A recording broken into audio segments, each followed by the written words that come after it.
Here is the startling fact no one wants to concede. Women produced the very men they now detest. The compliant, irresolute, people-pleasing, overly apologetic men they ridicule on social media. Those men weren't born that way. They were constructed. One guilt trip, one toxic masculinity lecture, one feminist workshop at a time. For years, society urged men to stop acting like men. Don't be too self-assured, that's arrogance.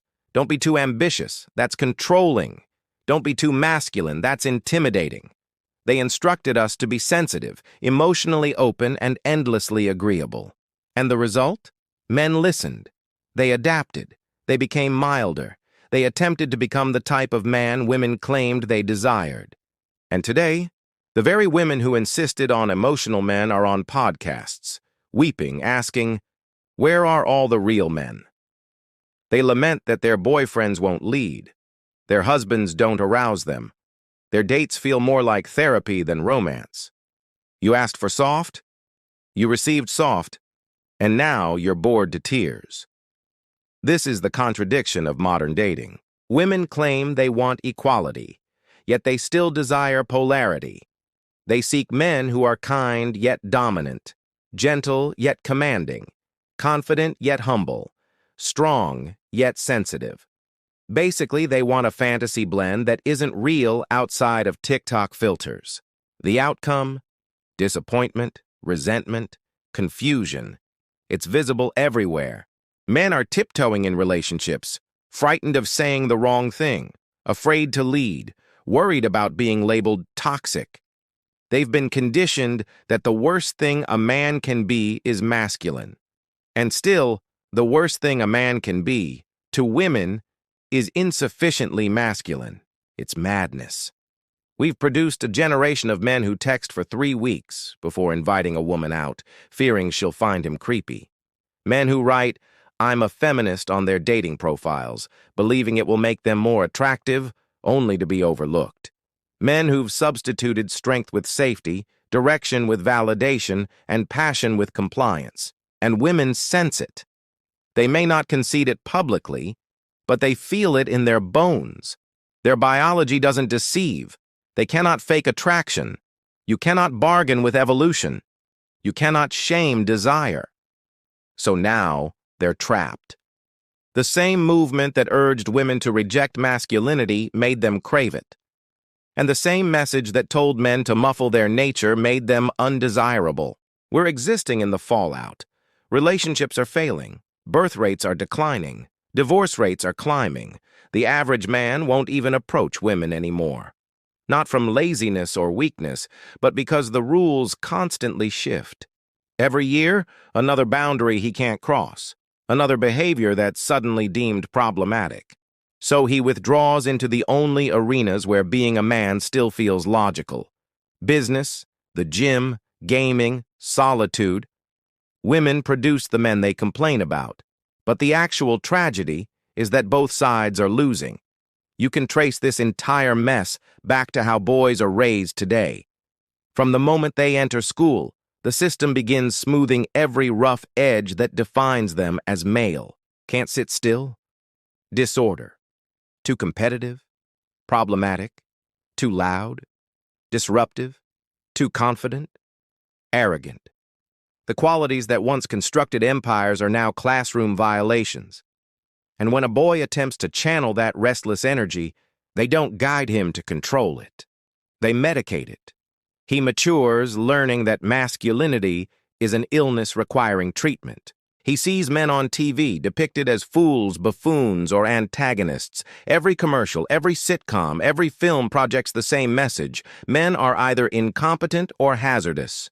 So he learns to be cautious. He apologizes before he speaks. He softens his voice when he disagrees. He falters before he leads. Then dating begins. He's told to respect women, as he should. But somewhere, respect became distorted into submission. Now he's afraid to display desire, afraid to initiate, afraid to flirt, afraid of rejection. So he conceals himself behind DMs and emojis, hoping she'll somehow detect his interest through digital courtesy. It never succeeds. And women? They feel zip. No spark, No edge, just a companion, another nice guy. The same kind they ghost and dismiss before the message is even seen. Because the reality is, attraction doesn't flourish in safety. It flourishes in polarity. It requires tension. It needs that push and pull of masculine and feminine energy. When everyone behaves identically, there's nothing to experience. But here is the catch. Women didn't act from malice. They truly believed they were making society better. They desired kindness, equality, emotional intelligence, all worthy aims. But in attempting to correct the worst men, they damaged the best ones. They instructed men to be afraid of their own strength, to doubt their instincts, to seek permission to exist. Now you have women saying, "I want a man who takes charge." But when he does, they recoil. They want leadership, but not dominance. They want confidence, but not arrogance. They want protection, but not aggression. In essence, they want the storm without the thunder. And that's not real. The outcome? A generation of men stuck in neutral, too afraid to be bold, too weary to be passive, and a generation of women furious that no one excites them anymore. They crave fire, but continue to douse it. They want lions, but only if they purr. And when it all fails, when the spark fades, when the man withdraws, they point blame at him. He's emotionally unavailable, they claim. He's not. He's emotionally drained. Decades of trying to be everything you demanded extinguished the fire within him. And the irony? Those same women pivot and fall for the guy they labeled toxic. The self-assured one, the unapologetic one, the man who doesn't seek permission to lead. Why? Because he's alive. Because he hasn't been reconditioned into guilt. Because he reminds her deep down what a man is meant to feel like. You can't sanitize masculinity and still expect attraction to remain. Here's what no one wants to concede. Women don't actually despise masculine men. They despise weak men faking masculinity. They despise performative strength, false confidence that crumbles the instant they challenge it. But they also secretly resent the emotional, overly agreeable men they claim to want. Because deep down, those men make them feel nothing. A woman doesn't want to feel like she's piloting the relationship. She wants to feel secure enough to relax. But that security doesn't stem from softness. It stems from certainty, from a man who knows his identity and doesn't require approval to validate it. And when women demolished traditional masculinity, they demolished their own sense of security right along with it. Now you have women in their 30s weeping on TikTok about how they can't find a real man, while ignoring dozens of them in reality. Why? Because real men don't follow the script. They aren't performative enough, not refined enough, not compliant enough. Real men activate something in them, something primal, something unsettling, and instead of embracing it, they flee. They date the safe guy, the soft one who compliments her endlessly, who always asks her preference, who lets her direct everything. But that same safety that makes him easy to manage is what kills the attraction that keeps her captivated. And 6 months later, she's posting about emotional connection while secretly fantasizing about the man who made her feel something. It's not hypocrisy. It's biology. You can't erase millions of years of evolutionary programming just because culture shifted in 50. Men were built to compete, to protect, to lead. When they stifle that, when they begin living by society's rules rather than nature's, they die inside. They lose their drive, purpose, testosterone, direction. They become half versions of themselves, still breathing but not living, and the culture promotes it. It tells men that ambition is greed, that dominance is oppression, that stoicism is emotional repression. Then it wonders why men are depressed, anxious, and disconnected. We've told men for decades that their masculinity is the problem. But observe your surroundings. The weaker men become, the more miserable everyone gets. This isn't only about dating anymore. It's about civilization. Because when you enfeeble men, everything enfeebles. Families, communities, nations. Strong men constructed the world. Weak men watch it disintegrate while debating pronouns. And here's the real kicker. Women feel unsafe in the very world they assisted in creating. They don't feel protected anymore. They don't feel led. They don't feel desired. They feel anxious, isolated, disconnected, and they cannot articulate why. But it's straightforward. They miss what they destroyed. They miss polarity. They miss power. They miss men who had a spine, not because they were controlling, but because they were grounded. They miss certainty, the kind that originates from a man who doesn't ask, "Is this all right?" every time he exhales. The truth is, women didn't create bad men. They created absent men. Emotionally absent, spiritually absent, intellectually absent. Because men were taught that their very presence was a menace. And now that the world is filled with hollowed-out versions of what masculinity used to be, everyone's asking where the spark went. It didn't vanish. It was shamed out of existence. Observe what's occurring in relationships today. They don't even seem like relationships anymore. They seem like negotiations. Two people tiptoeing around each other, afraid to offend, afraid to lead, afraid to desire. Everything is a compromise, but not the healthy kind that fosters connection. It's the kind that murders chemistry.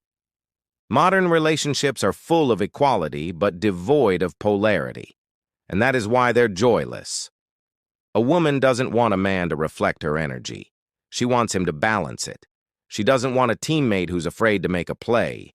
She wants a man who decides, acts, and establishes direction. She wants to feel feminine, but that's impossible when she's perpetually forced to be the masculine one. You can observe it everywhere. Women stating, "I'm so exhausted from leading all the time." They don't grasp it. Men didn't quit leading because they wanted to. They quit because every time they attempted it, someone labeled it controlling. Every time they took initiative, someone said, "You're being toxic." So they stopped. They pulled back. They started seeking permission for the very actions women once valued them for. Now you have women pleading for men to be men again, while simultaneously clinging to ideologies that penalize them for it. "I want a man who takes charge," they say, and then immediately post about how they'll never submit to anyone. "I want a masculine leader," they say, and then shame him online the moment he assumes authority. It's like requesting a fireplace and then complaining about the heat. And the men?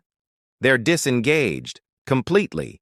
They're not dating, they're not proposing, they're not even flirting anymore, because every action is a potential landmine. Ask too quickly, you're desperate. Wait too long, you're cold. Compliment her, you're creepy. Don't compliment her, you're uninterested. Every avenue leads to penalty, so they quit playing. That's why you're observing a quiet revolution. Men building silent lives apart from the chaos, hitting the gym, starting businesses, investing in themselves, not pursuing validation. They've recognized that trying to please modern women is like attempting to fill a bottomless cup. You can pour everything you have into it and still be told it's insufficient, and women can sense it. They feel men withdrawing, emotionally, socially, spiritually. They feel the absence. They lament the loneliness, but they don't see it's the direct result of their demands. You can't shame a man for being masculine and then expect him to appear as one. You can't culturally castrate men and then weep about having no protectors left. It's amusing, isn't it? When the world was full of confident, decisive men, women griped about being oppressed. Now that it's full of hesitant, fragile men, they gripe about being unfulfilled. It turns out, freedom without polarity isn't happiness. It's emptiness. The modern woman wanted control, and she attained it. But she lost the very energy that made love thrilling, and men, well, they surrendered control and lost the very thing that gave them purpose. Both sides exchanged authenticity for ideology, and now everyone is wondering why no one is happy. But the truth is, this isn't only about relationships. It's about the erosion of identity. Masculine men don't just make good lovers, they make strong societies. And when men lose their sense of direction, civilizations lose their backbone. Something is shifting, though. You can sense it. Men are starting to awaken. After years of being shamed, ignored, and told, "do better," they're grasping they were never the problem. They were the foundation. They're grasping that no matter how much they apologize, compromise, or stifle who they are, it will never suffice for a system that profits from their weakness, so they're walking away from it. You see it in small ways initially. A man decides to stop pursuing women and starts pursuing goals. Another deletes his dating apps and hits the gym. Another stops apologizing for demanding respect. These men are rediscovering something ancient, the quiet power derived from self-respect. They aren't furious anymore. They're awake. And that frightens people, because a strong, focused man cannot be manipulated. He doesn't require validation, he doesn't plead for attention, and he doesn't crumble when someone disapproves of him. That's why the world prefers men to be confused. Confused men buy more, work harder, and question less. But when a man reclaims his masculine identity, truly reclaims it, he stops pursuing the approval of a system designed to shame him. You can see this shift occurring in the culture. Men are finding brotherhood again, not in bars or clubs, but in the gym, in business, in shared purpose. They're rediscovering competition, discipline, and silence. They're realizing masculinity isn't about domination. It's about direction. It's about creating structure, stability, and protection. It's about standing firm when the world attempts to blur every line. Meanwhile, women are noticing. At first, they ridiculed it, called it toxic. Then they began paying attention, because something in them still responds to it. They can feign all they want, that they desire soft, submissive men. But the instant a man enters who knows who he is, the room shifts. He doesn't need to raise his voice or prove a thing. His presence handles the talking. That's the man she fantasizes about. That's the man she tells her friends she can't find. The one who doesn't chase, doesn't require her approval, but still makes her feel safe in his presence. He's not the most vocal. He's not the most flamboyant. He's grounded, decisive, certain. And it drives her crazy, because that's the kind of man society told her to avoid, yet the only kind she truly desires. And here's the irony. The more women shout about equality, the more they crave polarity. The more they demand control, the more they fantasize about surrender. They post about independence by day and dream of dominance by night. That's not hypocrisy. It's biology warring with ideology. Men are catching on. They're no longer bending over backward to satisfy impossible expectations. They're no longer pretending to be the perfect emotional support system while being denied any genuine respect. They've learned that playing by the rules doesn't get them loved. It gets them ignored. So they're altering the game. They're becoming men who don't require permission to lead, who don't wait to be selected, who build their value so high that the world must take notice. These men aren't misogynists, they're realists. They've learned that women will always say one thing but respond to another. So instead of hearing words, they're observing actions. And guess what? It's effective. The more men focus on themselves, the more magnetic they become. The more they build, lift, and conquer, the more women pursue them. Not because they're cruel, but because they're rare.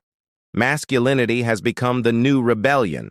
And for the first time in decades, men are realizing that being masculine isn't something to conceal. It's something to celebrate. Here's the truth everyone's afraid to voice. Men didn't break the system, but they're the only ones who can repair it. Because when men rise, everything rises. Families get stronger, communities stabilize. Women relax into their femininity. Children feel secure. The entire fabric of society begins to heal. That's the power of genuine masculinity. It doesn't dominate, it grounds, it doesn't suppress, it protects. It doesn't demand control, it earns it through certainty. The world doesn't need softer men, it needs centered men. Men who can be gentle because they're strong, not because they're weak. Men who can love without forfeiting self-respect. Men who can protect without apology. Men who lead because it's in their nature, not because someone granted them permission. And women, they must face the truth too. You can't destroy masculinity and then complain that no one is protecting you. You can't say you want equality and then demand chivalry. You can't shame men for being men and then cry that no one makes you feel feminine anymore. You can't dismantle polarity and expect passion to survive. If you want real men back, stop penalizing them for being masculine. Stop telling boys their nature is toxic. Stop ridiculing men who take charge. Stop rewarding passivity and labeling it kindness. Because you're not just killing attraction, you're killing the energy that builds civilizations. The reality is simple. Women shaped this generation of men through what they rewarded, not what they said. And men adapted. But the adaptation carried a cost. Attraction, leadership, passion. All of it. We've constructed a world where everyone's equal, but no one's happy. And deep down, everyone senses it. The solution isn't a regression to the past. It's a return to balance. A world where men are free to be men and women are free to be women. Where strength and sensitivity coexist rather than compete. Where respect is mutual and so is responsibility. That's what genuine equality looks like. Not sameness, but synergy. The men who understand this will be unstoppable. They'll build empires while others bicker. They'll create families that actually endure. They'll attract women who prioritize peace over power struggles. They'll live lives that don't require validation because purpose replaces approval. That's what occurs when you stop apologizing for your nature and start owning it. So this is my message to every man hearing this. Stop attempting to be the man women claim they want. Be the man they can't resist, the one who navigates the world with quiet confidence, the one who doesn't explain his worth, he demonstrates it. The one who doesn't pursue approval, he creates results. The one who isn't angry, just awake. Because the truth is, women didn't ruin men. Weak men did, by allowing the world to define them. And strong men are fixing it, by defining themselves again. You don't need permission to be powerful. You don't need approval to be masculine. You don't need to apologize for your nature. All you require is to recall who you are, and to never allow the world to shame you for it again. So to every man who's been quieted, doubted, or shamed for his masculinity, here is your reminder. They only attack what they're afraid of losing control of. The masculine man is returning, and when he does, the world will finally regain its balance. If you felt this message, share it. Drop a comment below. Let's begin an honest discussion. Men, have you been told to be softer only to be rejected for it? Women, have you recognized the kind of man you truly desire isn't the one you were taught to want? Let's discuss.